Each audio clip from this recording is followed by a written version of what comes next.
नमस्कार दोस्तों, मेरा नाम है अमन शुक्ला और एक बार फिर लेकर हाजिर हुआ हूँ एक डरावनी कहानी। ये कहानी है अभय जी की। अभय जी अभी कॉलेज के सेकेंड ईयर में हैं और ये कहानी उन्हीं के परिवार की है। दरअसल अभय जी की फैमिली के बारे में मैं आपको बता देता हूँ कि अभय जी के जो दादाजी हैं ये गवर्नमेंट कर्मचारी थे, सरकारी कर्मचारी। और अभय के फैमिली में अभय के दादा दादी, मम्मी पापा, बड़ी बहन और अभय, ये लोग रहा करते हैं। ठीक है, तो ये बात है आज से 4 साल पहले की, जब अभय के दादाजी रिटायर्ड हुए थे। अभय के दादाजी रायपुर के रहने वाले थे और इन्होंने अपने रिटायरमेंट के बाद घर बनाने के लिए रायपुर में ही आउट में जगह थी, वहाँ पे सस्ते दामों में एक प्लाट खरीदा था 1000 स्क्वायर फीट का। इन्होंने ये प्लाट बहुत पहले ख़रीदा था एक इन्वेस्टमेंट के नाम पे, पर जैसे जैसे इनके रिटायरमेंट का समय पास आने लगा तो जगह के रेट भी काफ़ी बढ़ते गए और बढ़ते बढ़ते जगह के रेट इतने ज़्यादा हो गए कि इनके बजट के बाहर चली गई थी रायपुर की ज़मीनें जहाँ पे वो अपना घर बनाना चाहते थे। तो इन्होंने सोचा कि 1000 स्क्वायर फीट का प्लाट तो इन्होंने ख़रीद के रखा ही है, क्यों ना शहर की इस भीड़ भाड़ वाले एरिए से दूर बाहर आउट में ही रहा जाए। क्योंकि जहाँ इनका प्लाट था ना, वहाँ पे काफ़ी खेत खलियान थे, आसपास काफ़ी छोटे मोटे गांव भी थे, तो जिस वजह से उनको वहाँ का माहौल काफ़ी पसंद आता था और कई बार वो सुकून की तलाश में अपने उस प्लाट में ही जाकर टहला करते थे। तो जैसा कि अभय जी ने बताया कि 4 साल पहले उनके दादाजी रिटायर्ड हुए और अभय के जो पिताजी हैं वो रायपुर में ही एक कंपनी है जहाँ पे ये नॉर्मल जॉब करते हैं। मतलब इनका कोई डेजिग्नेशन इतना हायर वाला था नहीं, पर जैसा भी था इनके लिए बहुत अच्छा था। तो मैं किसी भी डेजिग्नेशन को बुरा नहीं बताना चाह रहा हूँ यहाँ पे, मैं बस ये बताना चाह रहा हूँ कि अभय जी के जो पिताजी हैं एक नॉर्मल एम्प्लॉय के रूप में एक कंपनी में जॉब करते थे। अब क्या होता है कि अभय जी के जो दादाजी हैं, जैसे ही ये रिटायर्ड होते हैं तो ये अपने फैमिली को बताते हैं कि फ़लाना जगह जहाँ पे मैंने प्लाट खरीद के रखा है तो मैं वहीं पे अपना घर बनाना चाहता हूँ। रिटायरमेंट हुआ था तो प्रोविडेंट फंड के और काफ़ी जो ग्रेजुएटी के पैसे होते हैं ये इनको मिले हुए थे, तो इन्होंने सोचा कि क्यों ना वहीं पे अपना घर बनाया जाए। क्योंकि बचपन से लेके आज तक अभय के दादा दादी, पापा मम्मी, बड़ी बहन ये सब गवर्नमेंट क्वार्टर्स में ही रहते आए थे और कई बार क्या है काम के चक्कर में क्वार्टर शिफ्ट भी करना पड़ता है, तो ये क्वार्टर में ही इनका बचपन और इनके माँ बाप का बचपन भी बीता हुआ था। अब इनके फादर की शादी भी कम उम्र में, पहले के टाइम में कम उम्र में करवा दी जाती थी, तो जिस वजह से ये सब साथ में रहते थे, है ना। तो अब दादाजी का कहना था कि अब मैं अपने बच्चों को अपने घर का सुख देना चाहता हूँ। देखिए, आप भी जानते हो और मैं भी जानता हूँ कि अपना घर अपना ही होता है, चाहे वो एक छोटी सी झोपड़ी ही क्यों ना हो। अपना मकान, अपना घर अपना ही होता है, या फिर बहुत बड़ा महल क्यों ना हो, है ना।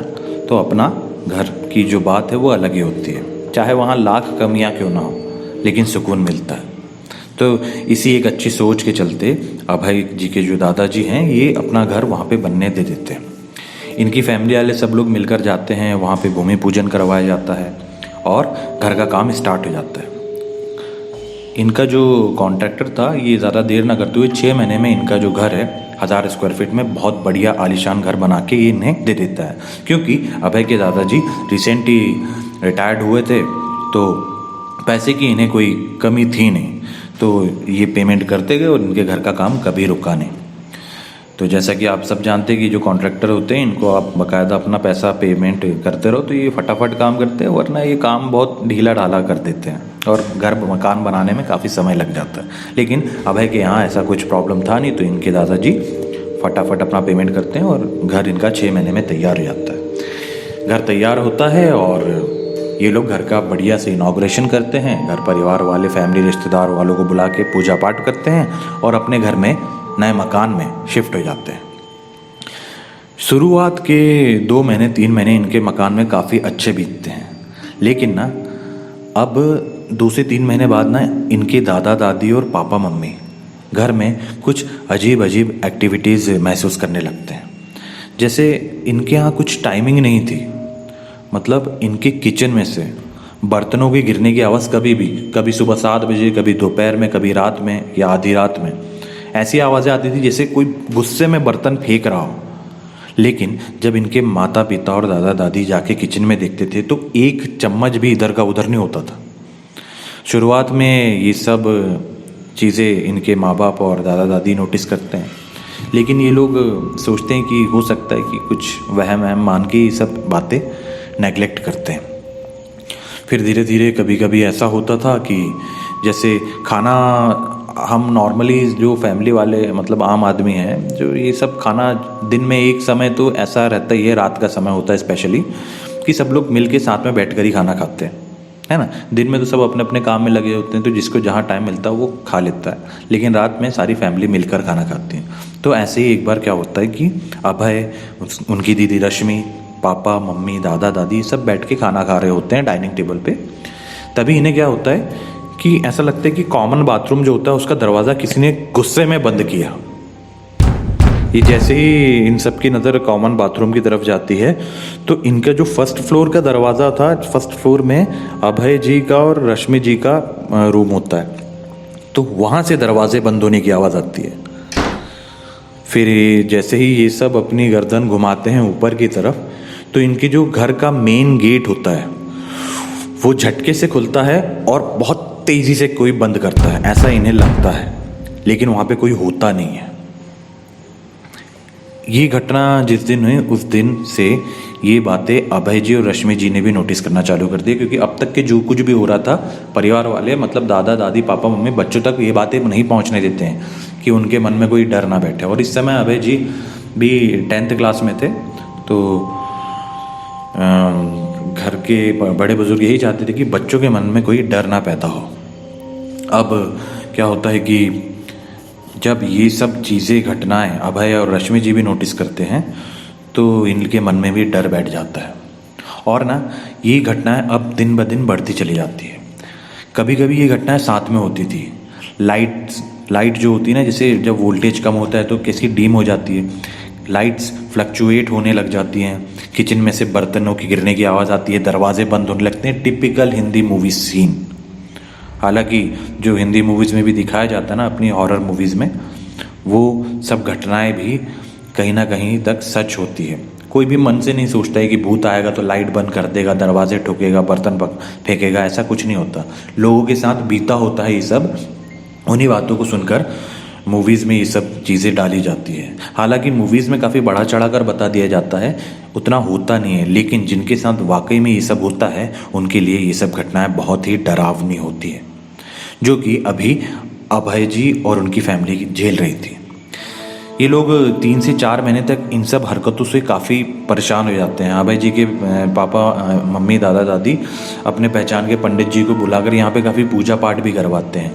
बस पूजा पाठ करने के कुछ दिन बाद तक तो यहाँ पे सब माहौल सही रहता था, लेकिन उसके बाद फिर से वही सब हरकतें, किचन में बर्तनों का फेंकना, दरवाजे बंद होना, लाइट्स फ्लक्चुएट होना, ये सब फिर से चालू हो जाती है। दरअसल ना एक पावरफुल नेगेटिव एंटिटी का ऑरा ही ऐसा होता है जिसको अधिकतर हमने देखा है कि जो इलेक्ट्रिक इक्विपमेंट्स होते हैं ना, ये झेल नहीं पाते। ये कभी इनकी बैटरी पूरी चली जाती है, कभी लाइट्स फ्लक्चुएट होती है। ये सब आम बात है एक नेगेटिव ऑरा के पास होने पर होती है ये सब चीज़ें। तो ऐसा ही इनके साथ घर में हो रहा था। तो ये बहुत समय बाद जब ये सब हरकतें झेलने से बाहर हो जाती है, मतलब एक हद हो जाती है, तो अभय के दादा दादी फैसला लेते हैं कि हमने ये घर मकान जो है अपने बच्चों को सुकून से रहने के लिए बनाया था। अब जबकि बच्चे ही परेशान हो रहे हैं तो इस मकान की हमें ज़रूरत नहीं, और ये मकान ये लोग बेचने के लिए निकाल देते हैं। जैसे तैसे ये अपना 1-1.5 महीना वहाँ पे उस मकान में काटते हैं और उसके बाद इनका जो मकान है काफ़ी अच्छी कीमत में बिक जाता है। अब अभय के दादा दादी क्या करते हैं, जो जिस भी कीमत में इनका मकान बिकता है उसमें से आधा पैसा ये लोग बैंक में जमा करवा देते हैं और आधे पैसे से ये लोग रायपुर में ही एक नॉर्मल घर, मतलब इनका घर तो 1000 स्क्वायर फीट का था, लेकिन वहाँ पे इन्हें 500 स्क्वायर फीट में एक नॉर्मल घर मिलता है। और ये घर की बनावट भी कुछ इनके पुराने मकान से ही मिलती जुलती है, बस साइज़ जो रहता है वो कम रहता है। वो 1000 था तो ये खाली 500 स्क्वायर फीट का था। ये लोग सोचते हैं कि चलो, क्योंकि अब जो लोग ना इन सब चीज़ों का सामना कर चुके होते हैं ना, उन लोगों को ऐसा लगता है कि घर ज़्यादा बड़ा ना ही हो तो ही बेहतर है ना, क्योंकि सबके मन में डर बैठ गया है। तो लोग मतलब दादा दादी यही चाहते थे कि सब पास पास रहे। तो ये लोग अपना उस घर नया मकान लेते हैं और वहाँ पे पूजा पाठ इनॉग्रेशन करा के वहाँ पे शिफ्ट हो जाते हैं। और लोगों के पूछने पर यही बताते कि वो घर आउट में था, मतलब इनके दादा दादी परिवार वाले लोगों को ये नहीं बताते कि वहाँ पे इन लोगों ने किन किन परिस्थितियों का सामना किया, किन डरावनी परिस्थितियों का सामना किया। अब ये लोग अपने नए घर में शिफ्ट हो जाते हैं, है ना। तो जो नया मकान था उसमें ये साल भर भी नहीं रह पाते हैं और अपने दूसरे मकान में शिफ्ट करते हैं। और दूसरे मकान में सब कुछ बढ़िया चलता है, 8 से 9 महीने ये लोग मस्त आराम से काट लेते हैं। लेकिन क्या हो, और इसी बीच ना क्या होता है कि अभय जी की जो बड़ी बहन है ना रश्मि जी, इनकी भी शादी हो जाती है इस नए मकान में। जैसे ये शिफ्ट होते हैं उसके 2 महीने बाद इनकी शादी हो जाती है और इनका ससुराल और इनके हस्बैंड भी इन्हें बहुत प्यारे मिलते हैं। तो ये जो दूसरे मकान में इंसिडेंट चालू होता है ना, उसके लिए अभय जी बताते हैं कि एक बार क्या होता है, अभय जी की बड़ी दीदी और उनके जीजा जी इनके घर पर आते हैं। मतलब जैसे नॉर्मली आते हैं ना रिश्तेदार अपने घर पे, तो अब ये तो इनकी दीदी का घर ही था, है ना। तो ये लोग आते हैं घर पे, रुकते हैं बाकायदा, दिन भर बहुत अच्छा माहौल रहता है घर में, सब कुछ बढ़िया रहता है। पुराने घर की डरावनी यादें ये सब भूल चुके हैं। दिन भर बढ़िया निकलता है। रात में खाना खाने के बाद, जैसे कि हम लोगों की आम लोगों की फैमिली में होता है कि सब लोग नाइट में बढ़िया अपने ड्राइंग रूम में बैठ के ये लोग बातें कर रहे होते हैं। कौन कौन? दादा दादी, पापा मम्मी, रश्मि दीदी, अभय और इनके जीजा जी। इनके जीजा जी का नाम अनिल है। तो क्या होता है कि बातें करते करते अनिल जी बोलते हैं कि पापा जी मैं काफ़ी थक गया हूँ, तो मैं चलता हूँ ऊपर आराम करने, और आप लोग कीजिए बात। तो रश्मि जी बोलती हाँ ठीक है, आप जाके आराम करो। और ये घर भी उनके पुराने घर जैसा ही था, तो इसमें भी इनके फर्स्ट फ्लोर में 2 रूम थे, जिसमें से एक रूम होता है रश्मि जी का और एक रूम होता है अभय जी का। ठीक है। तो अब जैसे ही इनके जीजा जी अपने वाइफ के जो रूम रहता है ना ऊपर वाला, उसमें जाते हैं, इन्हें गए अभी 5 मिनट भी नहीं हुए थे कि ऊपर से इनकी तेज़ चीखने की आवाज़ आती है और पूरे घर वाले एकदम सकते में पड़ जाते कि क्या हुआ एकदम अचानक। और सब लोग हड़बड़ा के दौड़ कर पहुँचते हैं ऊपर रश्मि जी के कमरे में, और वहाँ पे देखते हैं कि जो दरवाजे के साइड में अलमारी होती है, अलमारी के सामने होता है इनका बेड, और बेड के साइड में पड़े होते हैं इनके जीजा जी, और ये दर्द से कराह रहे होते हैं। तो अभय और रश्मि जी जाके इन्हें उठाते हैं, बैठालते हैं, और इनके माता पिता पूछते हैं कि आप ठीक तो हैं ना। तो अनिल जी, जो कि अभय जी के जीजा जी हैं, रश्मि जी के हस्बैंड, ये बोलते नहीं नहीं मैं ठीक हूँ, आप लोग परेशान मत होइए, आप लोग जाइए आराम कीजिए। जैसे ही अभय के दादा दादी और पापा मम्मी सब नीचे चले जाते हैं, तो अभय के जीजा जी अनिल जी रश्मि जी और अभय को बोलते हैं कि मैं इस रूम में नहीं सोऊंगा। तो अभय जी बोलते हैं क्या हुआ जीजा जी, ऐसा क्यों बोल रहे हैं आप? बोले जैसे ही मैं, अनिल जी बताते हैं कि जैसे ही मैं इस रूम में अंदर घुसा, मैंने गेट खोला, मैंने सोचा कि अलमारी से कपड़े निकाल लेता हूँ और बढ़िया फ्रेश होके कपड़े चेंज करके आराम करूँगा। तो जैसे ही ये अलमारी खोलते हैं ना, तो अलमारी में इन्हें एक बहुत ही डरावनी औरत दिखाई देती है, जो इन्हें बहुत बुरी तरीके से घूर रही होती है, जिसे देखकर ही अभय जी के जीजा जी डर के मारे पीछे हटते हैं और बेड से टकराकर साइड में गिर जाते हैं, और इनके पैरों में बहुत तेज़ चोट लगती है, जिसके कारण इनकी चीख निकलती है। और मतलब इनकी चीख निकलने के 2 कारण थे, एक तो डर और दूसरा दर्द। ये बात सुनकर अभय जी और रश्मि जी दोनों के दोनों एक दूसरे को घूरने लगते हैं। इनके मन में वही सब यादें ताज़ा होने लगती है जो इनके पुराने घर में होती थी, लेकिन वहाँ पर इन्होंने कभी ऐसा कोई साया किसी औरत को नहीं देखे थे। अब अभय जी बोलते हैं कि जीजा जी आप और दीदी एक काम कीजिए, मेरे रूम में जाकर आराम कीजिए, मैं नीचे जाके सोफे में सो जाऊँगा। और ये लोग अपने अपने रूम में चले जाते हैं और अभय जी नीचे जाके सोफे में सो जाते हैं। और सुबह उठ के ये अपने दादा दादी और पापा मम्मी के सामने बीती रात हुई जो घटना इनके जीजा जी के साथ होती है उस बारे में अभय जी बताते हैं, जिसे सुनकर अब इनके माता पिता, दादा दादी सब परेशान हो जाते हैं कि वो घर तो हमने छोड़ दिया, फिर इस घर में अब तक तो ऐसा कुछ हुआ नहीं था, तो फिर अचानक ऐसा कैसे। ये फिर से अपने दादाजी जो होते हैं अपने पंडित जी को बुलाते हैं और इस घर में पूजा पाठ करवाते हैं। पूरा पूजा पाठ करने के बाद इनके दादाजी पंडित जी का धन्यवाद करते हैं और पंडित जी अपने काम करके निकल जाते हैं और इनके घर में फिर से शांति छा जाती है। लेकिन ना अब इनके जो पुराने घर में हरकतें होती थी ना, दरवाजे का गुस्से में किसी को, मतलब जैसे दरवाज़ा गुस्से में कोई पटकता था ना, वैसे ही इनके इस घर में भी चालू हो गया था। अचानक कभी भी बर्तन इनके किचन में से बर्तनों के गिरने की आवाज़ आती थी और जब इस बार ये लोग जाके किचन में देखते थे ना तो वाकई में बर्तन सब ज़मीन पर गिरे पड़े होते थे। और कुछ नए नए एक्सपीरियंस भी जुड़ गए थे, जैसे कुछ ढेर सारे लोगों की फुसफुसाने की आवाज़ें, है ना, और हर वक्त इन्हें ऐसा लगता था कि कोई इन पर नज़र रखे हुए, कोई इन्हें गुस्से से घूर रहा हो। ये बात वैसे फैक्ट है कि अगर आपको कोई घूर रहा होता है ना, अगर किसी आप अनजान जगह में भी खड़े हो और अगर कोई थर्ड पर्सन आपको घूर घूर कर देख रहा हो तो आपका जो सिक्स्थ सेंस है आपको बता देता है कि भैया ये यहाँ पे तुम्हें कोई घूर के देख रहा है। तो ऐसा ही इनकी फैमिली में भी होने लगा था, क्योंकि दीदी और जीजा जी तो उस इंसिडेंट के बाद से इनके इस घर पर आते थे लेकिन रुकते नहीं थे। और ये सारी डरावनी घटनाएं फिर से चालू हो चुकी थी अभय जी के घर में। दरवाज़ों का पटकना और फुसफुसाने की आवाज़ें, बर्तनों का गिरना, ये सब लगातार 2 महीने 3 महीने तक ये लोग झेलते हैं, क्योंकि इन्हें इन सब चीज़ों को झेलने की आदत हो चुकी थी। जब तक कि ये लोग सोचते हैं कि अब क्या करें, पंडित जी को बताते, पंडित जी बोलते हैं मुझसे जो हो सकता था वो तो मैं कर चुका हूँ, लेकिन ये जो शक्तियाँ है, ये जो नेगेटिव एनर्जी है आपके पुराने घर से ही आपके साथ जुड़ी हुई है और ये आप ही के पीछे इस घर पे भी पहुंच चुकी है। तो पंडित जी ने यही सलाह देते हैं कि मेरा तो यही मानना है कि आपको ये घर भी छोड़ना पड़ेगा, आप ये घर छोड़ दीजिए। ये लोग और भी काफ़ी लोगों से पता करते हैं, इन्हें कोई रिजल्ट नहीं मिलता, तो ये लास्ट में थक हार के उस घर को भी बेचने का इरादा बना लेते हैं। ये घर जैसे तैसे बिकता है और अब ये एक फ्लैट लेते हैं, उस फ्लैट में शिफ्ट हो जाते हैं। इस फ्लैट के बारे में अभय जी बताते हैं कि इस फ्लैट में ये लोग लगभग 2 साल से रह रहे हैं और अब इनकी लाइफ बिल्कुल नॉर्मल है। लेकिन रिसेंटली कुछ ही दिन पहले अभय जी अपने कमरे में अकेले बैठे हुए थे और अपने मोबाइल में नेटफ्लिक्स में कुछ मूवी वूवी देख रहे थे।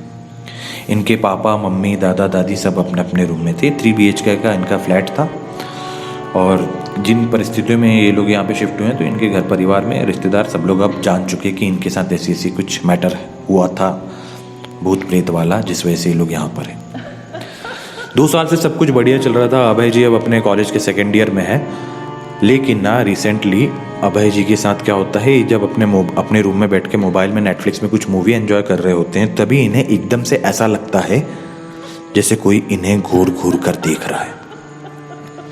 इनके दिमाग में काफ़ी देर तक यही विचार चलता रहता है कि, और ये बार बार इधर उधर देखते भी हैं, लेकिन ये सोचते हैं कि शायद इतने सालों से जो घटनाएं, जो डरावने हालात इन्होंने झेले, शायद उन्हीं सब का वही सब रीज़न है जिसके कारण इनको आज भी ऐसा लगता है कि अकेले में कोई इन्हें घूरता है।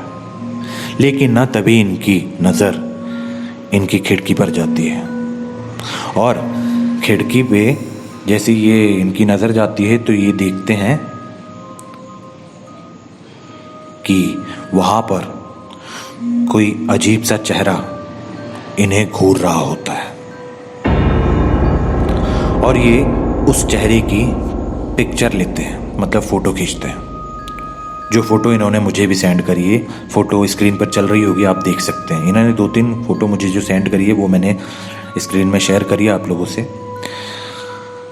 और अभय जी इन सब चीज़ों से थक कर ना अपने कुछ क्लोज़ फ्रेंड्स को बताते हैं कि यार ये सब हरकतें फिर से चालू हो ना जाए कहीं इस घर में भी। तो इनके जो फ्रेंड्स हैं ये बताते हैं कि यार कब तक ये सब झेलते रहोगे और तुम इन सब चीज़ों को शेयर करो ताकि लोगों को पता चले कि दुनिया में ऐसे कुछ भी भूतिया इंसिडेंट्स हो रहे हैं। और एक और बात बताऊं, दरअसल ना जब अभय के दादाजी अपना जो दूसरा मकान बेच रहे होते हैं ना, तब अभय के दादाजी अभय के परिवार में एक बात बताते हैं अपने परिवार को कि ये जो पहला घर जब जहाँ से ये सब पूरी भूतहा गतिविधियाँ चालू हुई ना, जब पहला घर इनका जो बन रहा था ना, भूमि पूजन के बाद जब घर की नींव डाली जाती है तो गड्ढे खोदे जाते काफ़ी गहरे गहरे, है ना, 6-7 फीट के गड्ढे खोद कर नींव डाली जाती है मकान की। तो दादाजी बताते हैं कि जब नींव डालने के लिए मकान की नींव डालने के लिए गड्ढे खोदे जा रहे थे तो वहाँ से कुछ नर कंकाल मतलब हड्डियाँ मिली थी ऐसी, जैसे किसी को मार के गड़ा दिया गया हो, जिस वजह से दादाजी को ऐसा लगता है कि ये वही सब आत्माएं हैं जो इनके परिवार को हॉन्ट कर रही हैं। खैर तुरंत में तो वो उनके दादाजी वो सब हड्डियाँ जो निकली हुई होती है कॉन्ट्रैक्टर को बोले कहीं दूसरी जगह गड़वा देते हैं, पर मुझे ऐसा लगता है कि शायद इन्होंने किसी के घर का किसी का स्थान उनसे छीन लिया, जिस वजह से अब ये इनके हर स्थान पर इन्हीं के साथ आ जाते हैं। ये सब मतलब भूत प्रेत आत्मा है, जिस वजह से मुझे ऐसा लगता है कि ये लोग आज तक परेशान हैं। खैर ये एक इंसिडेंट था जो अभय जी ने मेरे साथ शेयर किया और मैंने सोचा आप लोगों को बताऊं। तो अगर आप लोगों को ये किस्सा ये कहानी पसंद आई हो तो हमारे चैनल को सब्सक्राइब कीजिए, कहानी को लाइक कीजिए, शेयर कीजिए, कमेंट करके मुझे बताइए कहानी कैसी लगी और बने रहे मेरे साथ। मैं हूँ आपका दोस्त अमन शुक्ला और लाता रहता हूँ डरावनी कहानियाँ। धन्यवाद।